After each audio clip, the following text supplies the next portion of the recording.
Bandang 9:00 na ng umaga kami nagpunta sa stream para sa first Mentor Youth Day. Naabutan namin yung pinsan ng asawa ko kasama ang anak niya. Since mahaba yung stretch ng stream, humanap kami ng spot na hindi ganun ka-crowded.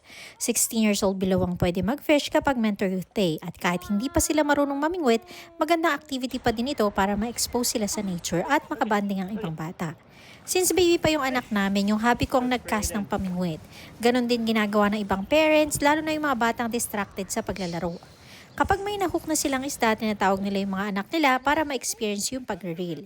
Isa to sa magandang activity dito kapag springtime. Nakakatuwa din kasi protected yung mga isda. Kung gusto nyo mag-uwi, whether for consumption or para ilagay sa fish pond, 2 isda ang allowed per bata. Hindi naman umabot ng kalahating oras, nakahuli na din yung hobby ko ng trout, kaya kinarga niya yung anak namin para ipahawak sa kanya yung pamingwit at ma-feel yung paghatak sa rod. Sinubukan naman niyang hawakan yung isda pero nagulat siya nung gumalaw. Nakapagtabi na kami ng isang trout kanina kaya nung nakahuli ng medyo malaki yung asawa ko, ipinatabi ko na sa kanya para may pangtanghalian ako. Gaya nga ng sabi ko kanina, yung iba nang huli sila para ilagay sa mga fish pan nila. Tulad ng nadaanan naming family, iba't ibang sizes at klase ng trout yung nasa container nila tulad ng rainbow at tiger trout.